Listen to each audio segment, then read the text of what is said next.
Hi friends, আপনারা হোয়াটসঅ্যাপের account settings set করে রেখেছেন, আপনারা হোয়াটসঅ্যাপের প্রাইভেসিও সেট করে রেখেছেন, কিন্তু হোয়াটসঅ্যাপে এমন আরও সেটিংস বা ফিচার্স আছে সেগুলো আপনারা আলাদা আলাদা নাম্বারের ওপর সেটিংস করতে পারবেন। যেমন ধরো, আপনারা যদি রিংটোন সেট করতে যান তাহলে আপনার রিংটোন আলাদা আলাদা নাম্বার বা এক একটা নাম্বারের উপর অ্যাপ্লাই বা সেট করতে পারবেন। বা আপনারা যদি চান যে এই বন্ধু আমাকে যদি মেসেজে কোনো ফটোস ভিডিও সেন্ড করে সেগুলো আমার গ্যালারিতে সেভ হোক, বা এই 2 নম্বর বন্ধু যদি আমাকে ফটোস বা ভিডিওস আমাকে সেন্ড করে সেগুলো যাতে হোয়াটসঅ্যাপেই সেভ থাকে, গ্যালারিতে যাতে সেভ না হয়, এমন সেটিংস আপনারা সেট করতে পারবেন আলাদা আলাদা নাম্বারের ওপর। এইরকম অনেক সেটিংস বা ফিচার্স আছে হোয়াটসঅ্যাপে যেগুলো আজকের ভিডিওতে আমরা আলোচনা করব, এবং এই সেটিংস বা ফিচারগুলো যদি আপনারা সেট করেন তাহলে আপনার হোয়াটসঅ্যাপের ডেলি ব্যবহার আরও মজাদার হয়ে যাবে, এবং আপনাকে কল করে বলবে আপনার বন্ধু যে ভাই এই সেটিংসটাতে কীভাবে করলে আমাকে একটু বল। এরকম কল মেসেজ যদি আপনারা পেতে চান বা এই হোয়াটসঅ্যাপের সেটিংস বা ফিচার্সগুলো জানতে চান তাহলে এই ভিডিওটা স্কিপ না করে কন্টিনিউ দেখতে থাকুন। আমি মোবাইল স্ক্রিন অন করে নিয়েছি, সাইডে আপনার মোবাইল স্ক্রিন দেখতে পাচ্ছেন। তো ফার্স্ট আপনার হোয়াটসঅ্যাপ অ্যাপ্লিকেশন ওপেন করে নেবেন। ওপেন করার পর নাম্বারটা আপনারা সিলেক্ট করে নেবেন যে নাম্বারটার উপর আপনারা সেটিংস করতে যাচ্ছেন। তো আমি এখানে মোবাইল নাম্বার সিলেক্ট করে নিয়েছি। সিলেক্ট করার পর আপনারা এখানে ক্লিক করবেন, দেখতে পাচ্ছেন নাম বা আপনাদের নাম্বার থাকতে পারে, ঠিক আছে। এখানটা আপনারা ক্লিক করবেন, ক্লিক করলে প্রোফাইলে এন্টার হয়ে যাবেন। প্রোফাইলে আসার পর এখানে নিচে স্ক্রল করে আসবেন, আসার পর এখানে প্রথম যে সেটিংস আছে দেখতে পাচ্ছেন notification, media visibility, encryption, disappearing message, chat log, advance chat privacy. এখানে যে 7-8টি সেটিংস আপনারা দেখতে পাচ্ছেন, এই সেটিংসগুলো আপনারা একটা নাম্বারের উপরে অ্যাপ্লাই করতে পারবেন। যা সেটিংস করবেন শুধু এই নাম্বারের উপরে অ্যাপ্লাই হবে, অন্য নাম্বারগুলো নর্মাল বা ডিফল্ট থেকে যাবে। তো প্রথমে আমরা জেনে নেই, ওপরে আপনারা দেখতে পাচ্ছেন এখানে audio call, video call, pay এবং সার্চ করার অপশন পেয়ে যাচ্ছেন। তারপর নিচে দেখতে পারবেন যে মিডিয়া লিঙ্ক অ্যান্ড ডকুমেন্ট, এখানে একটা অপশন আছে। তো এখানটায় ক্লিক করলে কী হবে, আপনি ওই নাম্বারে কতগুলো messages, videos, photos, document, link share করেছেন একসাথে আপনারা কিন্তু পেয়ে যাবেন। ক্যাটাগরি ওয়াইজও দেখতে পারবেন, যেমন দেখতে পাচ্ছেন ফটোস, ভিডিওস, ডকুমেন্ট এবং লিঙ্ক, এইভাবে আপনারা ক্যাটাগরি ওয়াইজ ডকুমেন্ট সার্চ করতে পারবেন। তারপর ব্যাক হয়ে আসবেন, ব্যাক হয়ে আসার পর নিচে দেখতে পারবেন যে নোটিফিকেশন, ঠিক আছে। নোটিফিকেশনে ক্লিক করবেন। নোটিফিকেশনে ক্লিক করলে এখানে আপনার অপশন পেয়ে যাচ্ছেন, যেমন মিউট করতে পারবেন, রিংটোন সেট করতে পারবেন, ভাইব্রেট হবে কি হবে না সেটা সেট করতে পারবেন। তারপর কলের রিংটোন আপনারা সেট করতে পারবেন, সেই কল করলে ভাইব্রেট হবে কি হবে না সেটা এখানে আপনারা সেট করতে পারবেন।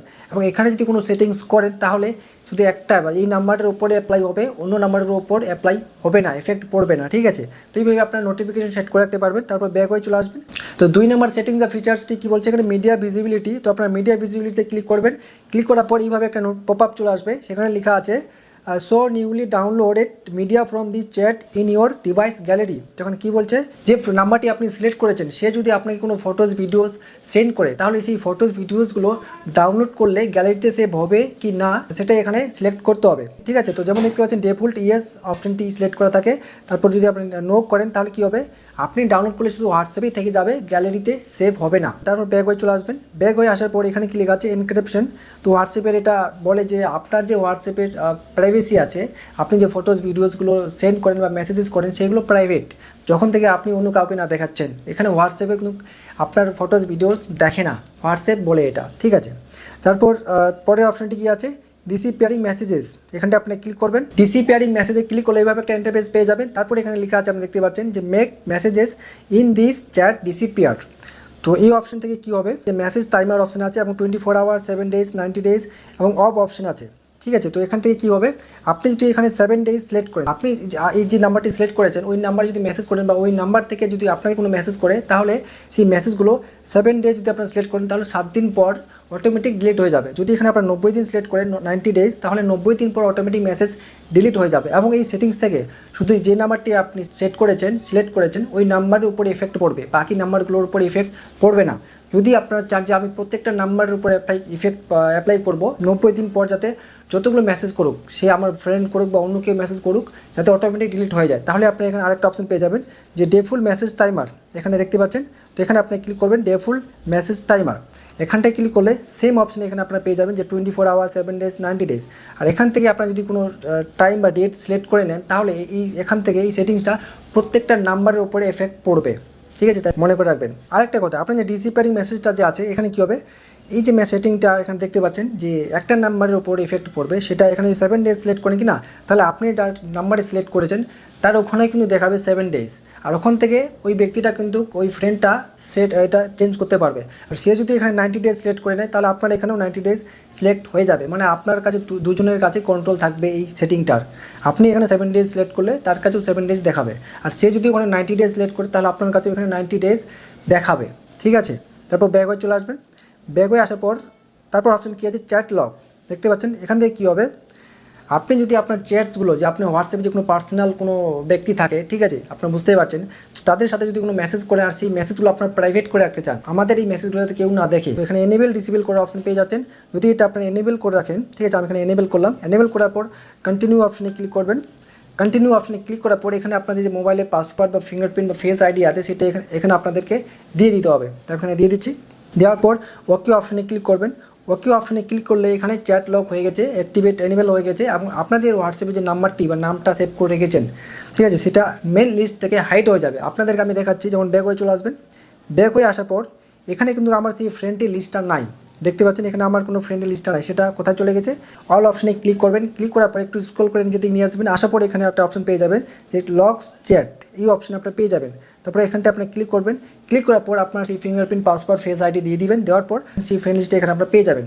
তো এখান থেকে আপনারা এখন মেসেজগুলো দেখতে পারবেন, ঠিক আছে। এবং চ্যাট লকসটা আপনি একবার অ্যাপ্লাই করে ফেলার পর আপনি এবার যদি এটা আনলক করতে যান, যে আমি চ্যাট লক করতে চাই না, এটাকে আনলক করব, তো আপনি কোথা থেকে করবেন, প্রথমে থ্রি ডটে ক্লিক করবেন। থ্রি ডটে ক্লিক করার পর সেটিংসে আসবেন। সেটিংসে ক্লিক করার পর আপনার প্রাইভেসি অপশনে ক্লিক করবেন। প্রাইভেসি অপশনে ক্লিক করার পর স্ক্রল করে নিচের দিকে আসবেন। আসার পর এখানে দেখতে পারবেন চ্যাট লকস, দেখতে পাচ্ছেন এখানে লেখা আছে চ্যাট লকস, এখানটা আপনি ক্লিক করবেন। ক্লিক করলে এইভাবে একটা ইন্টারফেস চলে আসবে। তারপর এখানে দেখতে পাচ্ছেন unlock and clear lock chats, এই অপশনটা ক্লিক করবেন। এই অপশনটা ক্লিক করলে এখানে আপনার অপশন পেয়ে যাবেন আনলক অ্যান্ড ক্লিয়ার। এখানে যদি এবার আপনারা সেই চ্যাট লক যেটা করেছিলেন সেটা যদি আনলক করতে চান, তাহলে আপনি যতগুলো মেসেজ করেছেন এখান থেকে সব কিন্তু ডিলিট হয়ে যাবে, যতগুলো মেসেজ করেছেন। তাই ভেবেচিন্তে একবার যদি আপনার চ্যাট লক করে ফেলেন তাহলে আনলক ভেবেচিন্তে করতে যাবেন, কারণ একবার আনলক করে ফেললে আপনাদের যতগুলো মেসেজ আছে সব কিন্তু ডিলিট হয়ে যাবে, তাই ভেবেচিন্তে করবেন, ঠিক আছে। তো আমি এখানে আনলক অ্যান্ড ক্লিয়ার অপশনে ক্লিক করলাম। ক্লিক করলে এখন ফিঙ্গারপ্রিন্ট দিয়ে দিবেন। দেওয়ার পর ব্যাক হয়ে চলে আসবেন। তো আমি আমার ফ্রেন্ড লিস্টে সিলেক্ট করলাম। সিলেক্ট করার পর এখানে আপনারা দেখতে পাচ্ছেন যতগুলো আমি মেসেজ করেছিলাম সব কিন্তু ডিলিট হয়ে গেছে, ক্লিয়ার হয়ে গেছে। তো এইভাবে চ্যাট লক অপশনটি কাজ করে। পরে সেটিংস কী আছে, অ্যাডভান্স চ্যাট প্রাইভেসি, ঠিক আছে, আপনার অ্যাডভান্স চ্যাট প্রাইভেসি অপশনে ক্লিক করবেন। অ্যাডভান্স চ্যাট প্রাইভেসি অপশনে ক্লিক করলে এইভাবে একটা ইন্টারফেস চলে আসবে। তারপরে এখানে ক্লিক আছে দেখতে পাচ্ছেন যে limit out message and media from this chat can be share outside of WhatsApp. তো হোয়াটসঅ্যাপ এটাই বলছে যে আপনার যে মেসেজগুলো আছে, যেগুলো মিডিয়া যে আছে, যে ফটোস হোক, ভিডিওস হোক বা কোনো মেসেজেস হোক, সেগুলো প্রাইভেট, আপনার হোয়াটসঅ্যাপের বাইরে অন্য কোথাও শেয়ার করতে পারবেন না। হোয়াটসঅ্যাপ এটাই বলছে। তারপর কী বলছে, can not save media to their device gallery automatically. আপনার যে কাউকে যখন আপনার ভিডিও শেয়ার করবেন, ফটো শেয়ার করবেন, সেগুলো গ্যালারিতে সেভ হবে না অটোমেটিকলি, যখন থেকে না ম্যানুয়ালি সেভ করছে। যাকে আপনারা হোয়াটসঅ্যাপে কোনো ভিডিওস, ফটো শেয়ার করছেন, সে কিন্তু আপনার ভিডিও বা ফটোটা সেভ করতে পারবে না, অটোমেটিকলি সেভ হবে না, ম্যানুয়ালি সেভ করতে পারবে। তারপর কি বলছে, can not use AI feature like monitoring @Meta AI or summarise unread messages. তো এখানে মানে আপনি যদি কাউকে প্রশ্ন করেন এআই দিয়ে, ঠিক আছে, আপনি যদি কাউকে প্রশ্ন করলেন বা কোনো একটা ডকুমেন্ট সেন্ড করলেন, তো সেটার উত্তর বা আনসার এআই দিয়ে দিতে পারবেন না, এআই ইউজ করতে পারবেন না আপনার হোয়াটসঅ্যাপে, আপনার চ্যাটে, ঠিক আছে। তারপর কি বলছে, can not expert the chats. আপনি যতগুলো মেসেজ করেছেন সেই ব্যক্তিটার সাথে, সেই ফ্রেন্ডের সাথে, সে কিন্তু আপনার চ্যাটসগুলো এক্সপার্ট করতে পারবে না। তো এটাই বলছে হোয়াটসঅ্যাপ। তারপর এখানে কী আছে, অ্যাডভান্স চ্যাট প্রাইভেসি। যদি এটা আপনারা এনেবেল করেন তাহলে যতগুলো হোয়াটসঅ্যাপ এখানে বললো ফিচার্সগুলো, সেগুলো কিন্তু অ্যাপ্লাই হবে, ঠিক আছে, যদি এটা আপনি এনেবেল করে রাখেন। তো আমি এটা এনেবেল করে রাখলাম, তাহলে কী হবে, মেসেজগুলো অন্য কোথাও শেয়ার করতে পারবে না, আপনার চ্যাটে কোনো এআই ইউজ করতে পারবে না, আপনার চ্যাটসগুলো এক্সপোর্ট করতে পারবে না। আর এই সেটিংসগুলো শুধু আপনি যে নাম্বারটি সিলেক্ট করেছেন সেই নাম্বারের উপরে এফেক্ট পড়বে, বাকি নাম্বারের উপর কোনো এফেক্ট পড়বে না। তারপর আপনি ব্যাক হয়ে চলে আসবেন। ব্যাক হয়ে আসার পর এখানে বাকি যে সেটিংসগুলো আছে, যে গ্রুপ ইন কমন, আপনি যে গ্রুপে আছেন বা আপনার ফ্রেন্ড যে গ্রুপে আছে, যদি কমন থাকে, মানে আপনি যে গ্রুপে আছেন আপনার ফ্রেন্ডও যদি সেই গ্রুপে থাকে, তাহলে গ্রুপের লিস্টগুলো এখানে আপনারা দেখতে পারবেন। তারপরে অপশন কী আছে, একটা ফেভারিট, আপনার বন্ধুরা অনেক আছে, ক্যাটাগরি ওয়াইজ আপনারা সেট করে রাখতে পারবেন। কেউ ফেভারিট হলে কেউ ফেভারিট আপনারা সেট করে রাখবেন। তারপর অ্যাট লিস্ট এখানেও আপনারা সেট করে রাখতে পারবেন। তারপরে ব্লগ রিপোর্ট এই সেটিংসগুলো আপনারা পেয়ে যাবেন। তো এই সেটিংসগুলো আপনারা এক একটা নাম্বারের উপরে অ্যাপ্লাই বা সেট করতে পারবেন। তারপর আপনারা স্ক্রল করে একটা নিচের দিকে উপরের দিকে আসবেন, আসার পরে এখানে একটা অপশন দেখতে পারবেন যে পে বলে একটা অপশন আছে। তো হোয়াটসঅ্যাপ দিয়ে আপনারা পেমেন্ট কীভাবে করবেন, ব্যাঙ্ক অ্যাকাউন্ট কীভাবে করবেন, এই প্রসেসগুলো আমরা পরের নেক্সট ভিডিওতে দেখব। যদি দেখতে চান তাহলে চ্যানেল বা পেজকে ফলো করে রাখবেন। আশা করি আমি আপনাদেরকে বোঝাতে পেরেছি। যদি বুঝতে না পারেন আপনারা কমেন্ট বক্সে কমেন্ট করে অবশ্যই জানাবেন, এবং এই ভিডিওটা আপনাদের জন্য কতটা হেল্পফুল হলো লাইক কমেন্ট শেয়ার করে অবশ্যই জানাবেন, এবং এই রিলেটেড ভিডিও পাওয়ার জন্য চ্যানেলকে সাবস্ক্রাইব, পেজকে ফলো করতে পারেন। ভিডিওটি দেখার জন্য ধন্যবাদ। দেখা হবে পরের ভিডিওতে।